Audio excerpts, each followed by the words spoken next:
Chapter 2. Matthew Cuthbert is Surprised. Matthew Cuthbert and the sorrel mare jogged comfortably over the 8 miles to Bright River. It was a pretty road running along the snug farmsteads, with now and then a bit of balsamy fir wood to drive through, or a hollow where the wild plums hung out their filmy bloom. The air was sweet with the breath of many apple orchards, and the meadows sloped away in the distance to horizon mists in pearl and purple and white, while the little birds sang as if it were one day of summer in all the year. Matthew enjoyed the drive after his own fashion, except during the moments when he met women and had to nod to them. For in Prince Edward Island you are supposed to nod to all, and sundry you meet on the road whether you know them or not. Matthew dreaded all women except Marilla and Mrs. Rachel. He had an uncomfortable feeling that mysterious creatures were secretly laughing at him. He may have been quite right in thinking so, for he was an odd-looking personage, with an ungainly figure and long iron-gray hair that touched his stooping shoulders, and a full, soft brown beard which he had worn ever since he was 20. In fact, he had looked at 20 very much as he looked at 60, lacking a little of the grayness. When he reached Bright River, there was no sign of any train. He thought he was too early, so he tied his horse in the yard of the small Bright River Hotel and went over to the station house. The long platform was almost deserted, the only living creature in sight being a girl who was sitting on a pile of shingles at the extreme end. Matthew, barely noting that this was a girl, sidled past her as quickly as possible without looking at her. Had he looked, he hardly could have failed to notice the tense rigidity and expectation of her attitude and expression. She was sitting there waiting for something or somebody, and since sitting and waiting was the only thing to do just then, she sat and waited with all her might and main. Matthew encountered the station master locking up the ticket office preparatory and going home for supper, and asked him if the 5:30 train would be soon long. "The 5:30 train has been in and gone half an hour ago," answered the brisk official. "But there was a passenger dropped off for you, a little girl. She's sitting out there on the shingles. I asked her to go to the ladies' waiting room, but she informed me gravely that she preferred to stay outside. There was more scope for the imagination," he said. "She's a case, I should say." "I'm not expecting a girl," said Matthew blankly. "It's a boy I've come for. He should be here, and Mrs. Alexander Spencer was to bring him over from Nova Scotia for me." The station master whistled. "Guess there's some mistake," he said. "Mrs. Spencer came off the train with that girl and gave her into my charge. Said you and your sister were adopting her from an orphan asylum, and that you would be along for her presently. That's all I know about it, and I haven't got any more orphans concealed hereabouts." "I don't understand," said Matthew hopelessly, wishing that Marilla was at hand to cope with the situation. "Well, you'd better question the girl," said the station master carelessly. "I dare say she'll be able to explain. She's got a tongue on her own, that's certain. Maybe they're out of boys of the brand you wanted." He walked jauntily away, being hungry, and the unfortunate Matthew was left to do in which it was harder for him than bearding a lion in its den: walk up to a girl, a strange girl, an orphan girl, and demand of her why she wasn't a boy. Matthew groaned in spirit as he turned about and shuffled gently down the platform towards her. She had been watching him ever since he had passed her, and she had her eyes on him now. Matthew was not looking at her, and would not have seen what she really like if he had been. But an ordinary observer would have seen this. A child of about 11, garbed in a very short, very tight, very ugly dress of yellowish-gray wincey. She wore a faded brown sailor hat, and beneath the hat, extending down her back, were 2 braids of very thick, decidedly red hair. Her face was small, white and thin, also much freckled. Her mouth was large, and so were her eyes, that looked green in some lights and moods, and gray in others. So far, the ordinary observer, an extraordinary observer, might have seen that the chin was very pointed and pronounced, that the big eyes were full of spirit and vivacity, that the mouth was sweet-lipped and expressive, that the forehead was broad and full. In short, our discerning extraordinary observer might have concluded that no commonplace soul inhabited the body of a stray woman-child of whom shy Matthew Cuthbert was so ludicrously afraid. Matthew, however, was spared the ordeal of speaking first. For as soon as she concluded that he was coming for her, she stood up, grasping with one thin brown hand at the handle of a shabby old-fashioned carpet-bag, the other she held out to him. "I suppose you're Mr. Matthew Cuthbert of Green Gables," she said in a peculiar, clever, sweet voice, I'm very glad to see you. I was beginning to be afraid you weren't coming for me, and I was imagining all the things that might have happened to you to prevent you. I made up my mind that if you didn't come for me tonight, I would go down to the track to that big wild cherry tree at the bend and climb up to it and stay all night. I wouldn't be a bit afraid, and it would be lovely to sleep in a wild cherry tree, all white with bloom in the moonshine, don't you think? You could imagine you were dwelling in marble halls, couldn't you? And I was quite sure you'd come for me in the morning if you didn't tonight. Matthew had taken the scrawny little hand awkwardly in his. There and then he decided what to do. He could not tell this child with glowing eyes that there had been a mistake. He would take her home and let Marilla do that. She couldn't be left at Bright River anyhow, no matter what mistake had been made, so all questions and explanations might as well be deferred until he was safely back at Green Gables. I'm sorry I was late, he said shyly. Come along, the horse is over in the yard. Give me your bag. Oh, I can carry it, the child responded cheerfully. It isn't heavy, and I've got all my worldly goods in it, but it isn't heavy. And if it isn't carried in just a certain way, the handle pulls out, so I'd better keep it because I know the exact knack of it. It's an extremely old carpet bag. Oh, I'm very glad you've come, even if it had been nice to sleep in a wild cherry tree. We've got to drive a long place, haven't we? Mrs. Spencer said it was 8 miles. I'm glad because I love driving. Oh, it seems wonderful that I'm going to live with you and belong to you. I've never belonged to anybody, not really, but the asylum was the worst. I've only been in 4 months, but that was enough. I don't suppose you were ever an orphan in the asylum, so you can't possibly understand what it's like. It's worse than anything you can imagine. Mrs. Spencer said it was wicked of me to talk like that, but I didn't mean to be wicked. It's so easy to be wicked without knowing it, isn't it? They were so good, you know, the asylum people. But there was just so little scope for the imagination in the asylum, only just in the other orphans.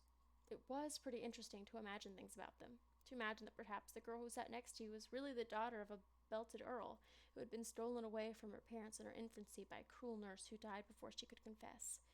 I used to lie awake at nights and imagine things like that because I didn't have time during the day. I guess that's why I'm so thin. I am dreadful thin, aren't I? There isn't a pick on my bones. I do love to imagine nice and plump with dimples in my elbows. With this, Matthew's companion stopped talking, partly because she was out of breath and partly because they had reached the buggy. Not another word did she say until it left the village and were driving down a steep little hill, the road part of which had been cut so deeply in the soft soil that banks fringed with blooming wild cherry trees and slim white birches were several feet above their heads. The child put out her hand and broke off a branch of the wild plum that brushed against the side of the buggy. Isn't that beautiful?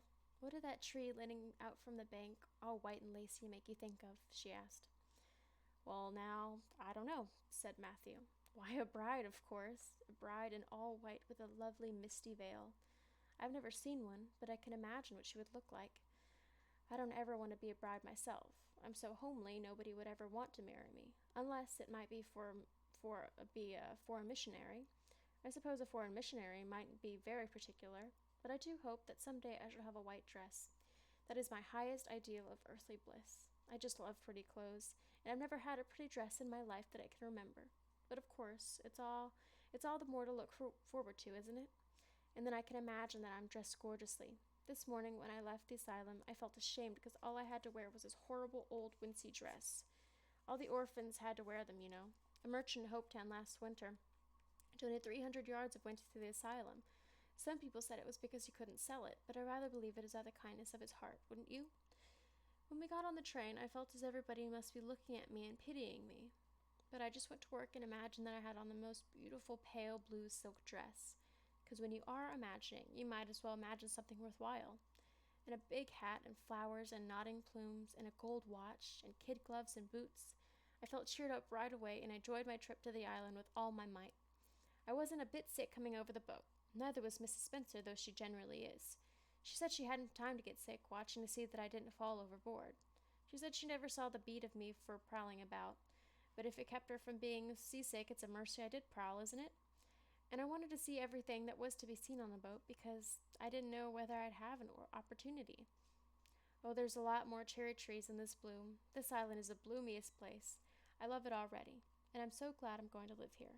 I've always heard that Prince Edward Island was the prettiest place in the world, and I used to imagine that I was living here, but I never really expected I would. It's delightful when your imaginations come true, isn't it? But these red roads are so funny. When we got into the train at Charlottetown and the red roads began to flash past, I asked Mrs. Spencer what made them red, and she said she didn't know, for pity's sake not to ask her any more questions.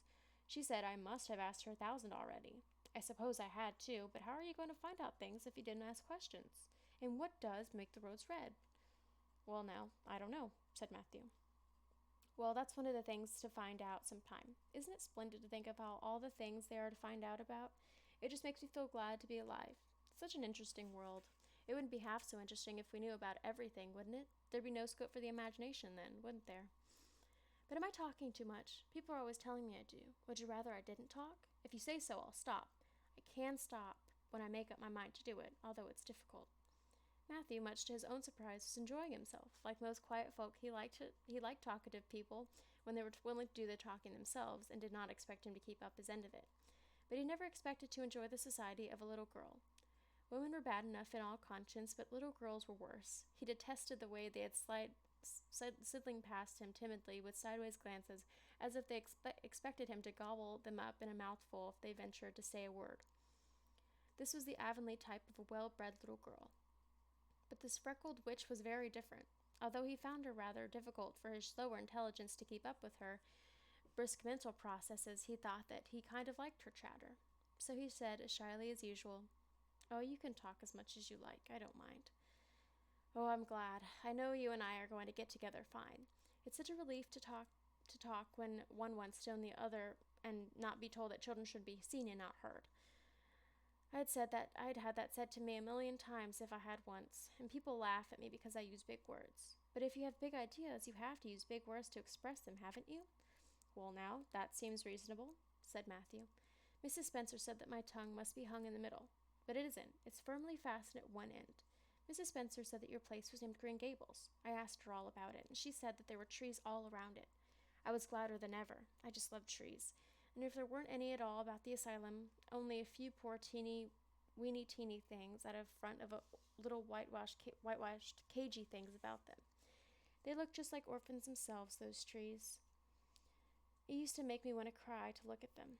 I used to say to them, 'Oh, you poor little things, if you were out in the great big woods with all the other trees all around you, and little mosses and June bells growing over your roots, and a brook not far away, and birds singing in your branches, you could grow. Couldn't you? But you can't where you are. I know just exactly how you feel, little trees.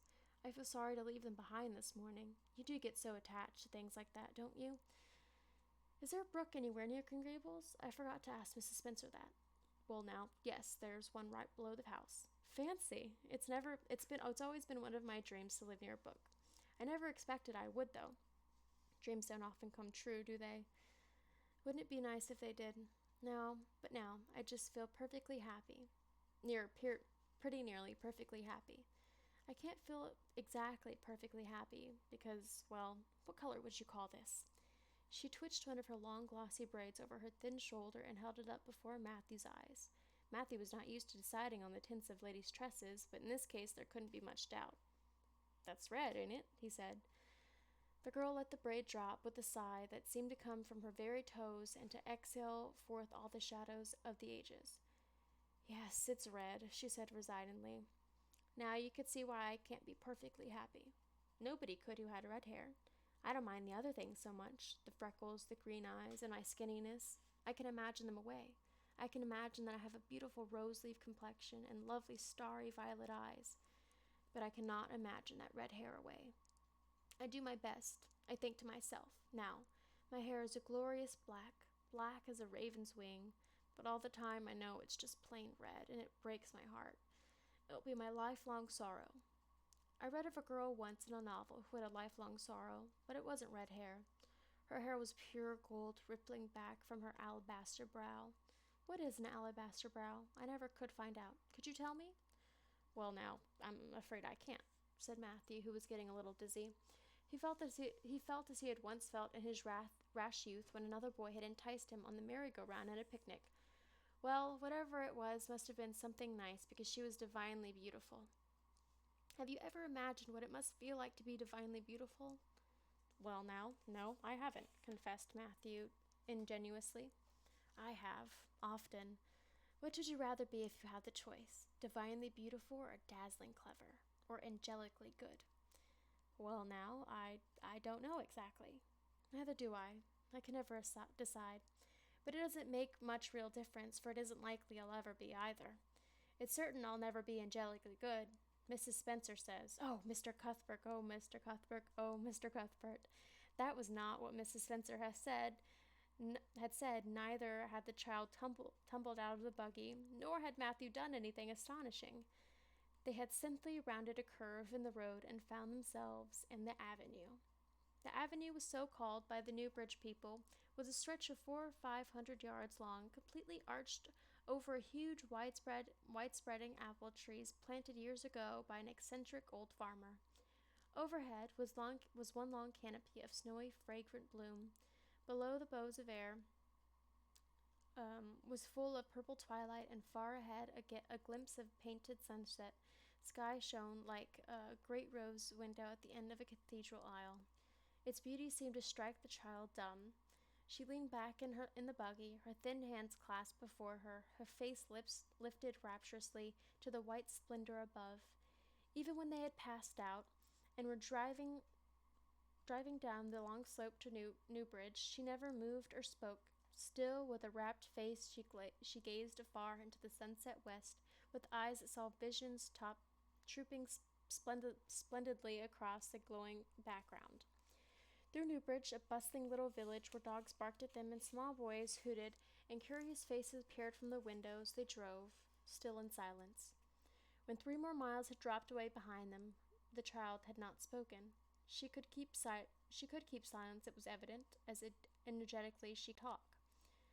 "Well, I guess you're feeling pretty tired and hungry," Matthew ventured at last, accounting for her long visitation of dumbness, with the only reason he could think of. "But we haven't very far to go now, only another mile."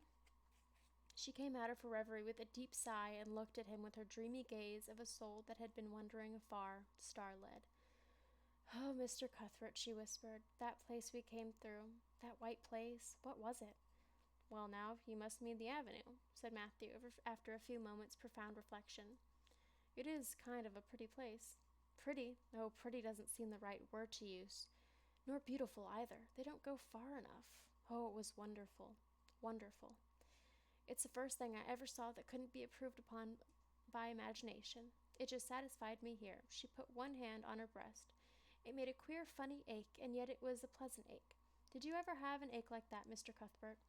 "Well, now, I just can't recollect that I ever had. I've had it lots of times, whenever I see anything royally beautiful. But they shouldn't call that lovely place the Avenue. There's no meaning in a name like that. They should call it, let me see, the White Way of Delight. Isn't that a nice imaginative name? When I don't like the name of a place or a person, I always imagine a new one, and always think of them so.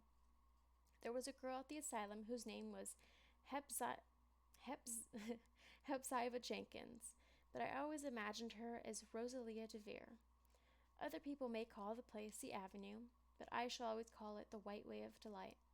Have we really only another mile to go before we get home? I'm glad and I'm sorry. I'm sorry because this drive has been so pleasant, and I'm always sorry when pleasant things end. Something still pleasanter may come after, but you can never be sure. And it's so often the case that it isn't pleasanter. That's been my experience anyhow. I'm glad to think of getting home. You see, I've never had a real home since I can remember.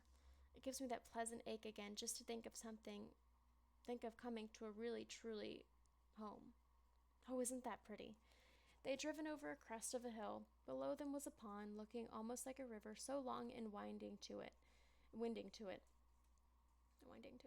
A bridge spanned it midway, and from there to its lower end, where the amber-hued belt of sand hills shut it in from the dark blue gulf beyond, the water was a glory of many shifting hues, the most spiritual shadings of crocus and rose and ethereal green, with other elusive tintings for which no name has ever been found. Above the bridge, the pond ran up to fringing groves of fir and maple, and lay all the darkly translucent in their wavering shadows. Here and there, a wild plum leaned out of the bank like a white-clad girl tiptoeing to her own reflection. From the marsh at the head of the pond, came the clear, mournfully sweet chorus of the frogs. There was a little gray house peering around that white apple orchard on a slope beyond, and although it was not quite yet dark, a light was shining from one of its windows. "That's Barry's Pond," said Matthew. "Oh, I don't like that name either. I should call it, let me see, the Lake of Shining Waters. Yes, that's the right name for it. I know because of the thrill. When I hit on a name that suits exactly, it gives me a thrill. Do things ever give you a thrill?" Matthew ruminated. "Well, now, yes. It always kind of gives me a thrill to see them ugly white grubs that spade up in the cucumber beds. I hate the look of them." "Oh, I don't think that can be exactly the same kind of a thrill. Do you think it can? There doesn't seem to be much connection between grubs and lakes of shining waters, does there? But why do other people call it Barry's Pond?" "Well, I reckon because Mr. Barry lives up there in that house. Orchard Slope's the name of his place. If it wasn't for that big bush behind it, you could see Green Gables from here. But we have to go over the bridge and round by the road, so it's nearly half-mile further." "Has Mr. Barry any little girls?" "Well, not so very little either. About my size?" "He's got one about 11. Her name's Diana." "Oh," with a long indrawing of breath, "what a perfectly lovely name." "Well, now, I don't know. There's something dreadful heathenish about it, seems to me. I'd rather Jane or Mary or some sensible name like that. But when Diana was born, there was a schoolmaster boarding, and they gave him the naming of her, and he called her Diana. I wish that I had been a schoolmaster like that around when I was born, then. Oh, here we are at the bridge. I'm going to shut my eyes tight. I'm always afraid of going over bridges. I can't help imagining that perhaps just as we get to the middle, they'll crumble up like a jackknife and nip us. So I shut my eyes. But I always have to open them for all when I think we're getting near the middle, because you see, if the bridge did crumble up, I'd want to see it crumble. What a jolly rumble it makes. I always like the rumble a part of it. Isn't it splendid there's so many things to like in this world? There, we're over. Now I'll look back. Good night, dear Lake of Shining Waters. I always say good night to things I love, just as I would to people. I think they like it. That water looks as if it were smiling at me."